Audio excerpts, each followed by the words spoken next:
Romeo, Romeo, wherefore art thou Romeo? Shall I speak at this, or shall I hear more? What are you guys doing? Yo, what's up, Bobby? We're practicing for our Romeo and Juliet play we have tomorrow. Oh, that's nice. I'm studying for my final. I have to pull an all-nighter.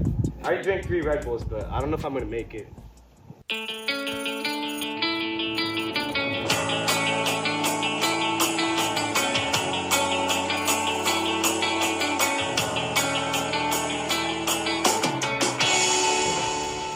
So guys, I was reading an article about caffeine energy drinks from the National Institute of Health. It shows that caffeine addiction can be a drug and an overdose can affect your central nervous system a lot. Wait, how is caffeine a drug? Literally everybody takes it. Wait, that sounds exactly like Romeo and Juliet. What do you mean? Well, love is a pretty common thing, but in Romeo and Juliet, they become so obsessed with each other that they can't survive without the other. It's almost like drug abuse, where you develop a reliance on the drug and you can't, survive without it. Wait, now that you mention it, I literally can't survive without caffeine. I have to take 5 Red Bulls per day, otherwise my body won't work. Also, when Romeo and Juliet are separated and Romeo is exiled to Mantua, he experiences withdrawal symptoms. He falls into a depressive state and has suicidal thoughts. Bro, Avi, you should really stop taking caffeine. Look at Romeo and Juliet. They committed suicide over an overdose of each other. It looks just like your addiction to caffeine, and I don't want that to happen to you.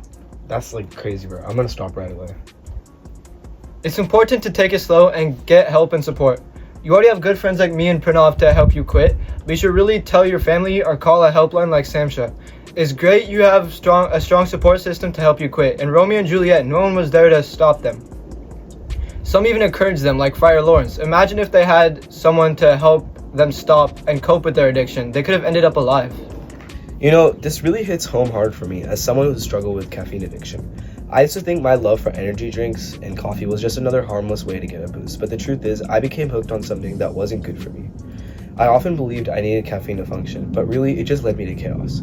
According to the Australian Government Department of Health, these substances can seriously impact our mental well-being and physical health. The consequences of my addiction have been stark, just like Romeo and Juliet. My caffeine addiction started as something I thought was harmless, but quickly spiraled out of control.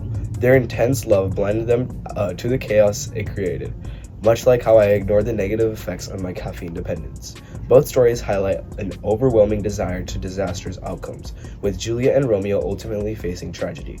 Any substance, from caffeine to love, can feel great at first, but addiction can happen so quickly and be so devastating. Even though 90% of adults use caffeine regularly, it's still a drug and can still have withdrawal symptoms. Cocaine, heroin, and cannabis are the first things we think of when we think about substances that can lead to adverse health effects, but caffeine can be just as dangerous when abused too.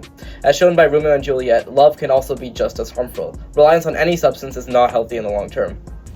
Thank you guys. I think I'm gonna do much better on my math test without anxiety and depression. Appreciate it. Yeah, we're gonna get back to practicing for our play. Good luck for your test. Alright, thank you.